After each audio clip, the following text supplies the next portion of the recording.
This is a seated left piriformis stretch. You're sat perched on the front edge of your chair.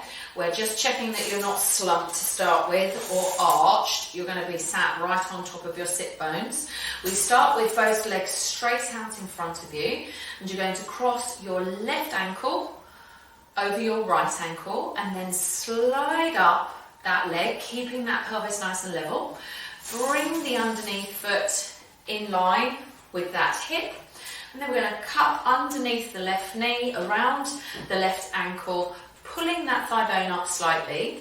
On your in-breath, you're going to just grow tall, like your head's a helium balloon, floating up to the ceiling. And then you hinge your flat back forwards and begin to feel a stretch into this left glute piriformis area.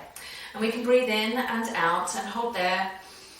Maybe breathing in and out 6, 7 times. Perhaps, if you like odd numbers, 8 if you like even numbers. And we're going to breathe in and out. After you've finished, you'll come back up to sitting tall and then uncross.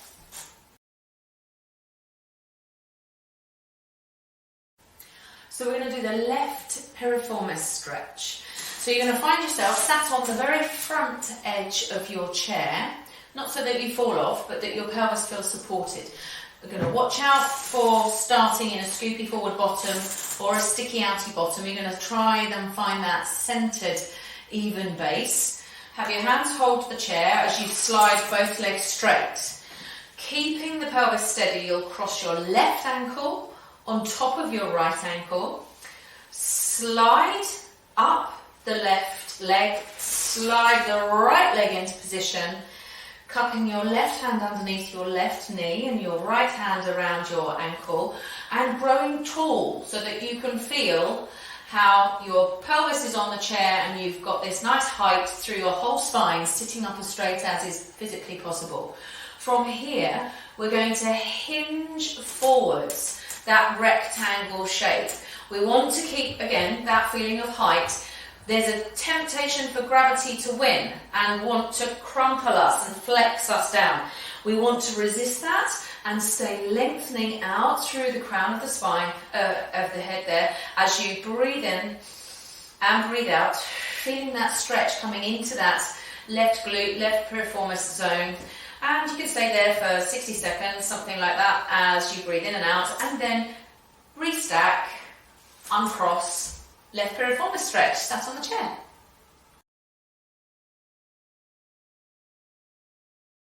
So now we move to the right hip stretch, that's on your chair.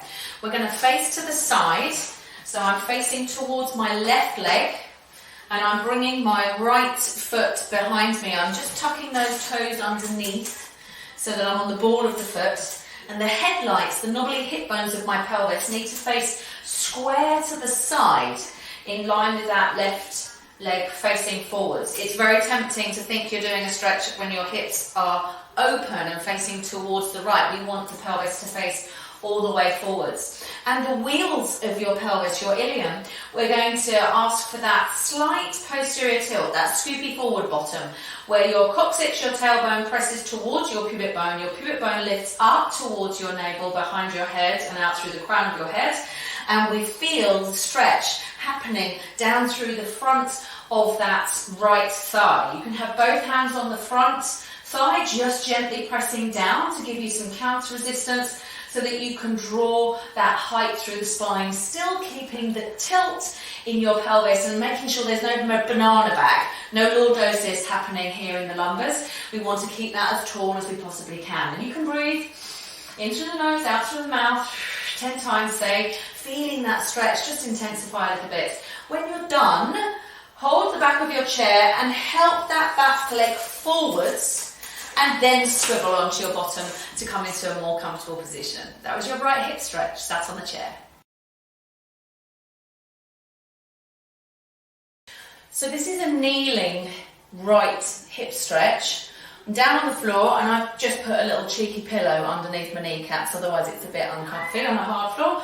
So I start on both knees, headlights of my pelvis, my hip bones facing directly forwards with a hand on the back of the chair nearby me, because it's not a balance exercise this, we don't want you worrying about tippling over. And we bring the left foot forwards, again in line with your headlights. One thing you want to watch out for here is that as that leg comes forwards, it's very tempting for that hip to hike up. We need to feel like you could drop an anchor from your left sit bone so that that drops the sit bones down and you can feel your pelvis remains level. So if I come back to this direction, once that leg comes forwards, you may want to just check. Here's my sticky outy bottom, anterior tilt position. Here's my scoopy forward, zipping up that pubic bone towards my navel. And then here I go on a lean forwards. I'm feeling that stretch happening through the front of that thigh. If I do lose my spine position and I leave my bottom behind me and I lunge forwards, I'm actually not stretching here, I'm closing through that left hip. So I want to be pushing against that hand or against the chair, reversing the tilt of the pelvis into that pubic bone lift, scoopy forward bottom, eliminating exaggerated banana back shape, lordosis, breathing in and out, feeling that stretch, lifting those hip bones. It's a bit like where your braces attach on to the trousers at the front. We want to lift up that braces attachment point, and that's exactly what's going to help you get that stretch. And you can hold there again 60 seconds. So inhaling, exhaling, keeping those pelvis, hip bones nice and level. Stand on the front foot, squash it into the floor to push yourself back, and then you're finished. That was your kneeling right hip stretch.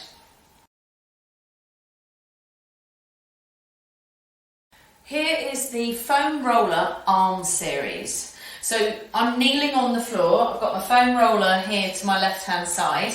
So in my kneeling position, I then hinge my flat back forward so that I then go into 4-point kneeling. And then from there, I'm going to drop down onto my left elbow, roll slightly onto the side, find the foam roller, and then lay onto my back on top of it. I lift my pelvis up, pushing my pelvis away from my head end, just so that I caterpillar the pelvis away from my head, keeping length into the nape of my neck.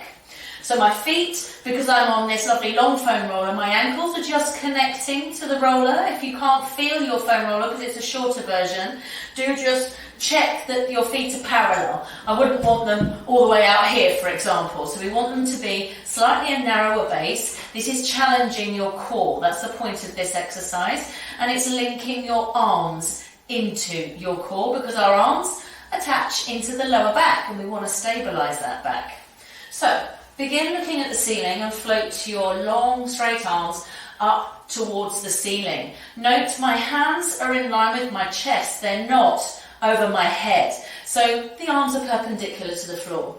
On an in-breath, both shoulder blades move around the rib cage and lift up, and breathing out, they'll drop back down. We'll breathe in to lift and exhale to lower. So the outside edge of your collarbones lifts up. You soften the inside edge of your collarbones as you exhale and drop down. Last time, breathing in to round forwards and exhale to drop down. From there, you pause and take an in-breath. This time, same exercise, breathe out and the shoulders will round forwards. Inhale to lower. Exhale. Feel the back of your ribcage leaning into the foam roller. Inhale, lower. Exhale.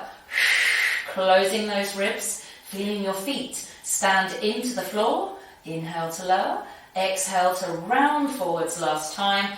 And inhale to lower. Moving to backstroke swimming arms. It's not like proper backstroke swimming, don't worry, you're not in a swimming pool. One arm overhead, one arm down by the side of your body as you exhale. Inhale to lift the arms back up.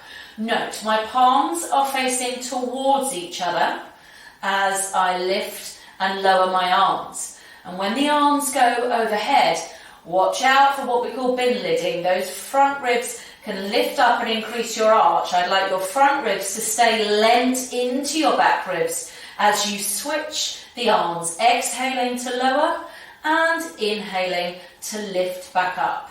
That was your backstroke swimming. Now you're going to place your fingertips onto your shoulder pad area, and your bent elbows will go towards the ceiling, towards the wall behind you, down to the skirting, and then down to your hips. Lift forwards and up towards the ceiling, overhead to the wall behind you, around and down to the side, and coming forwards. Inhale, lifting up and over. Check your back is in the roller. Exhale, front ribs close down and your feet push into the floor. Inhale, up and over. Exhale, bringing your elbows down, extending the arms. We repeat that same exercise but with long arms. Inhale, overhead. Exhale, circling around and down. Note your temptation again might be to lift the chest. We want that to stay down into the roller as you circle the arms around and down to your hips. Stand in your feet, inhale and lift the arms overhead. Exhale, closing the ribs, circling around and down to your feet. Final one, inhale up and over, and exhale all the way back down. Then just rest your arms in what we call a pec stretch position. So we lift the arms back up and bend the elbows. From that position, we just open the upper arm bones so that our palms of our hands face towards the ceiling. The temptation is to do this, where your fingertips point to the ceiling. I'd like the palms of your hands to face towards the ceiling. Note where my elbow goes. When my fingertips point to the ceiling, my elbows drop to the floor. I need the inside seam of your elbows to push up to the ceiling so that then your fingertips can be coming closer to the floor. I'm reaching my elbows out of the centre of my body in this stretch, and I breathe in through my nose. Yes, sure, my ribs can lift. As I exhale, I'm dropping the breastbone, sinking the ribs down. I can breathe in and out here, maybe 8 to 10 times, and just note your chest stretch, the armpit stretch, and feeling your core connect. All right, that's the end of your arm series on the foam roller. Thank you. So your core control exercises on the foam roller. We're setting up, feet are parallel and hip width apart. The pelvis just lifted up, lengthen it that away from your head so that you're lengthening out through the crown of the head, and you feel the back of the head, the back of the bra strap, diaphragm zone, and the back of the pelvis in contact with the roller. Arms are by your side, and we're going to begin with a breath in. On the out breath, we're going to float opposite arm and leg up. On the in breath, you land it back down. As you exhale,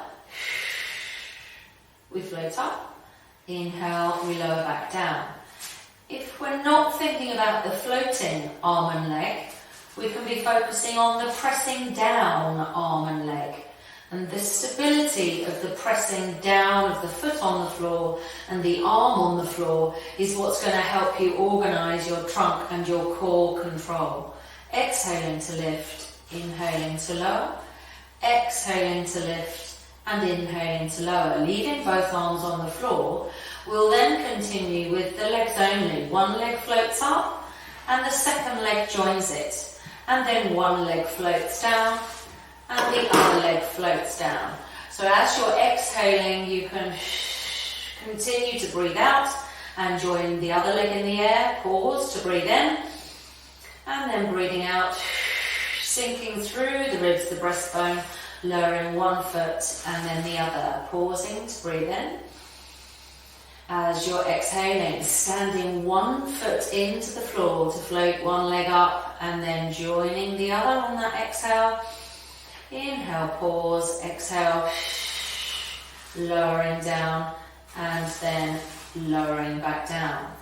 We bring both arms up and we can just focus on an alternating arm lower and lift. So as I lower my left arm, the right side of my abdominals are connecting to stop me from rolling off the wretched roller. So work at the arms only to begin with, to feel that connection, using an in-breath to lower your arm and an out-breath to raise the arm. An in-breath to lower and an out-breath to raise. We can then float one leg in the air, so we've got 3 limbs off of the ground, and we then can alternate those arms. Inhaling to lower the arm, exhaling to lift it back up. Inhaling to lower the arm, exhaling to lift it back up. All the while standing into the foot on the ground, lengthening your head, your neck, your bra strap, your spine along the roller, keeping that core connection as the arms move independently.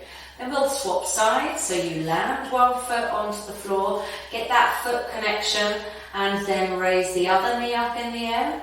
And you can begin opening the opposite arm to the leg that's raised, and then the same arm as the leg that is raised. We're breathing in to lower.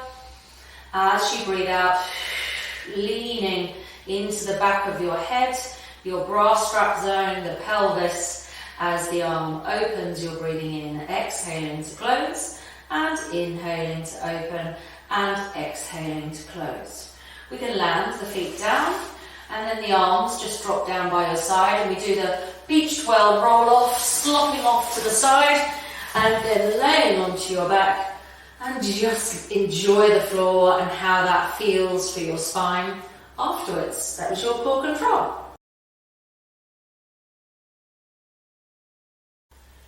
So we're setting up in our 4-point kneeling posture so that the hands are shoulder width apart and the knees are hip width apart with our shins and feet parallel. We need to make sure that we've not done our dippy donkey, saggy horse. And so we all alternatively don't want to be into an angry cat position. We want to be lengthening the head and the tail away from each other. Note whether your head falls in the guillotine bucket. Ideally we need the scruff of the neck and the back of the head pressing towards the ceiling. We're going to sway forwards and backwards. And this is a swing boat action. We're keeping the head to the tail, lengthening one end away from each other and transferring the weight onto the hands and onto the shins that stay pushing down into the floor through the 10 fingertip pads, through your shins, the front of your foot and the front of your toes. As you breathe in, you can come forwards, and as you breathe out, we can sit back. We come back to the center, and we can then go into a circle action. So I lean onto my left shin and left hand, forwards to my left hand, to my right hand, to my right shin, to my left shin.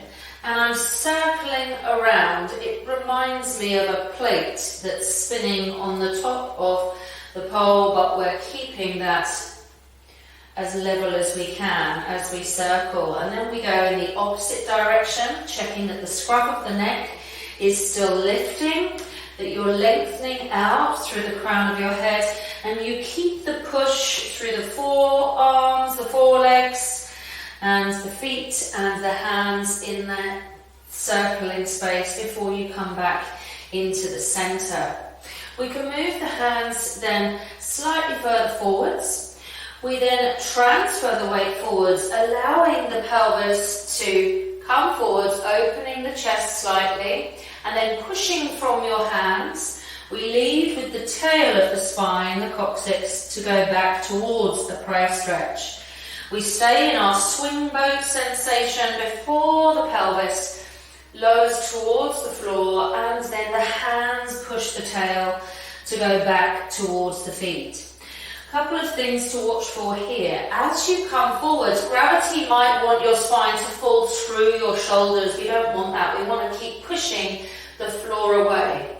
And as you come back, we want the tail to reach away from you, as opposed to the tail tucking underneath you. That would squash into the discs of the spine. We want the tail to reach away as you lean back. So my shoulders can connect and pull down as I come forwards, and then I push through the fingertips and the palms of my hand as I reach my tail behind me. And then I come back into a neutral position. I can bring my hands back underneath my shoulders, Tuck the balls of the feet underneath and go for a hover, stabilizing exercise. Breathe in, breathe out. At the end of the out breath, both knees just float off of the floor and then lower back down. Breathe in. The belly will release as you breathe out. Ribs and core engage. Push through the fingertips, the palms and the balls of the feet, and then lower back down. Breathing in. Again, gravity wants your head to fall off, so the back of the head needs to stay pressing towards the ceiling. Inhale to lower. I'm growing taller as my ribs engage, my core connects, and I hover and then lower. There's your core control on quadruped.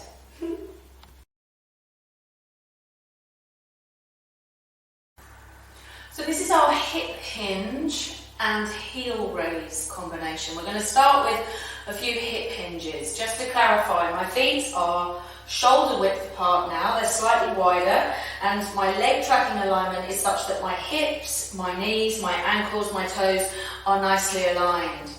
When I hip hinge, we can start with the hands at the top of the hip bones. We're hinging at the hip socket, and then we're coming up to standing tall, so that the back stays in its lengthened position. I'm retaining my rectangle shape, I'm not collapsing. I'm keeping tall as I inhale, reaching my sit bones behind me, and then exhale to come back up to standing. We can add the arms. As you inhale, the arms reach as far as they're able, and as you exhale, the back of the arms then press behind, keeping the shoulder nice and open. Inhale, we sit. Exhale, pushing through the heels into the floor as we exhale and the arms go behind. Inhale to sit. Exhale, squeeze the glutes as the arms press behind. Last one, keeping the back nicely lengthened. Inhale to squat and exhale to raise up to standing, pressing the arms behind. We're going to add a little bit more challenge, and now we're going to bring the ankle joint into play. So we inhale to squat down. Exhale, push through to straight legs. As the arms press behind, we'll raise both heels off of the floor, connecting through the core, growing out through the crown of the head, maintaining your neutral spine posture. Lower the heels. Inhale to squat. Exhale to press the arms, straighten the legs and raise both heels. Lower the heels. Inhale to squat. Exhale, squeezing the glutes, pressing up through the heels, lowering the heels. Inhale to squat and exhale to heel raise with the arms going behind. If that's a bit tricky, do hold on to your windowsill. You can inhale and you can exhale. You can still have something to hold on to your balance, so that if it feels a bit scary, you're not going to risk falling over and damaging yourself. Good luck.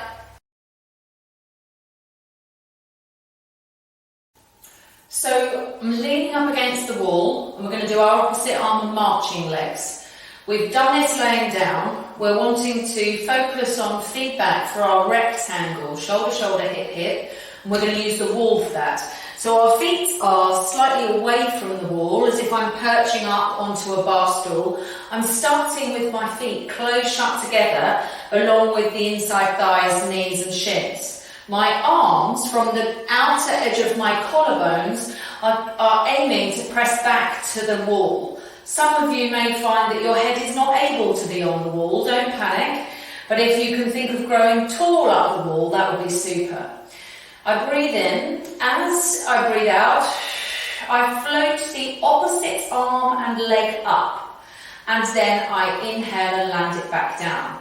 So when you were laying on the foam roller and you were doing opposite arm and marching leg, we didn't focus so much on the floating limbs as we focused on the standing in the ground, pressing into the ground limbs. And this was in preparation for this exercise, so that as you exhale, You're stabilising, pressing down, foot and arm can connect you, keep you stable, and ask the opposite arm and leg to raise. Just initially, we're working at keeping at that rectangle steady as you raise your opposite arm and leg against the wall.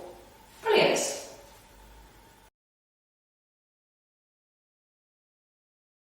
So we're just going to recap standing alignment.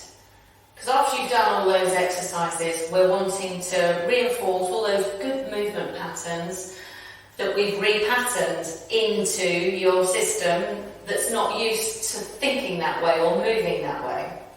So when you place your hands on your knobbly hip bones at the front here and you point your fingertips down towards the floor, you want to make sure that your feet are becoming parallel underneath your hips. Chaps, re-measure. You tend to stand slightly wide. So let's just check that you definitely are underneath your hip joints. Your arms can just be hanging freely, don't worry so much about them. We're going to be swaying your weight forwards and backwards, and as you do that, you're just rocking towards the front toe pads and then towards the back heel ball of the foot. Your toes may lift up off of the floor, just notice. And then transferring through the ball of the foot and towards the toe side of your foot. You're keeping your foot on the floor, but you're swaying forwards and backwards. You can come into the centre, and you can then sway from one side to the other. So as I sway, I'm taking the weight of my head onto that standing leg. In other words, I'm not keeping my head steady and swinging my hips from side to side. I'm transferring my weight over the standing leg and then over to the other standing leg.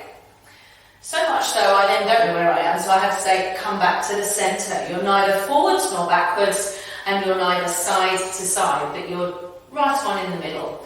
Just going to soften through the knees, relaxing your thighs, just so that they're off with full lock. Sometimes we notice that we can stand with our legs fully locked out, that tips the pelvis, and that can load us into our lower back pain pattern. So if we soften the knees, we can allow the tail to anchor itself down to the floor. We almost feel a connection from the pelvic floor and the abdominals lifting upwards towards the navel, underneath the navel to the back of the heart, and from the back of the heart to the back of the head, and then out through the crown of the head up to the ceiling. So when we inhale, our diaphragm descends, we breathe into the back width of our back, and then as we exhale, the diaphragm is lifting up, as too is that sky hook that attaches us up there towards the ceiling. So we're breathing in and breathing out. And once you feel comfortable with your breathing, endeavour to lengthen those knees a little bit more without changing the spine. Inhale into the back of your back, exhale, feel the pelvic floor connect, the tummy draw towards the spine and out through the crown of the head. And then exhaling from there. You can practice adding in your knee bends and knee straightens, your heel raises and heel lowers, playing with those joints with your breathing combinations, and perhaps even just lowering one heel at a time into a pony trot action, just retaining the height through your spine rather than going into any collapse. We keep that height and keep the breathing, mimicking a gentle walking pattern whilst being stationary. Well done.